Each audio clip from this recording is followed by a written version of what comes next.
ମାଗଣା ରାସନ, ମାଗଣା ବିଜୁଳି, ମାଗଣା ପାଣି, ମାଗଣା ଜମି, ମାଗଣା ଖାଇବା, ସବୁ ମାଗଣା। ସେ ଭାଇ ସେ ମୋଦି ଦିଅନ୍ତୁ କି ନବୀନ ପଟ୍ଟନାୟକ ଦିଅନ୍ତୁ କି ଯେକୌଣସି ଗଭର୍ଣ୍ଣମେଣ୍ଟ ଦିଅନ୍ତୁ, ଯିଏ ମାଗଣା ଦେଉଛି ସେ ଦେଶର ଶତ୍ରୁ, ଆଉ ଯିଏ ମାଗଣା ଖାଉଛି ସେ ତାଠୁ ବଡ଼ ଶତ୍ରୁ ଦେଶର।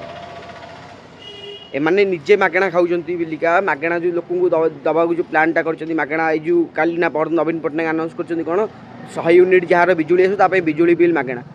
କିରେ କ'ଣ ପାଇଁ? ଆଉ ଯେଉଁମାନେ ସବୁ ବିଜୁଳି ବିଲ୍ ଦେବେ ସେମାନେ ଦେବେ ମରିକିରି, ତ ମାଗଣା କାହିଁ ବିଜୁଳି ବିଲ୍ ଲୋକଙ୍କୁ କାହିଁ ମାଗଣା କାହିଁ ବିଜୁଳି ଦେବ? ବରଂ ବିଜୁଳି ରେଟ୍ କମାଅ, ରେଟ୍ କମେଇଲେ ସମସ୍ତେ ଉପକୃତ ହେବେ। ନା ରେଟ୍ କମେଇବୁନି, ଜଣଙ୍କଠୁ ଗାଁ ମାରିବୁ ଆଉ ଜଣକୁ ମାଗଣାରେ ଖୁଆଇବୁ। ସେମିତି ମୋଦି ସେମିତି ଆନାଉନ୍ସ କରିଦେଲେ, ମୋଦି ଆସିଲା ପରେ ସମସ୍ତେ ମାଗଣା ରାସନ ଦିଆଯିବ। କାହିଁ ମାଗଣା ରାସନ ଦିଆଯିବ? ଲୋକଙ୍କ ଇନକମ୍ କରୁନାହାନ୍ତି, କର୍ମ କୋଉଠି ହେଇଛନ୍ତି, କାମ କରୁନାହାନ୍ତି। କାମ କରନ୍ତୁ, କାମ କରିକି ଖାଆନ୍ତୁ, ମାଗଣା କାହିଁ ଖାଇବେ? ନା ବୋଲେ ମାଗଣା ଦେଇଦେଇ ଦେଶଟାକୁ ଖୋଳ କରିଦିଅ, ମାଗଣା ଦେଇଦେଇ। ମାଗଣା ଖିଆ ଆଉ ମାଗଣା ଦିଆ ଯୋଡ଼ାକ ହେଲେ ଦେଶର ଶତ୍ରୁ। ଆଉ ଦୁଇ ଜଣଙ୍କୁ ସାବଧାନ ରୁହନ୍ତୁ। ଜୟ ଜଗନ୍ନାଥ, ଜୟ ଶ୍ରୀରାମ।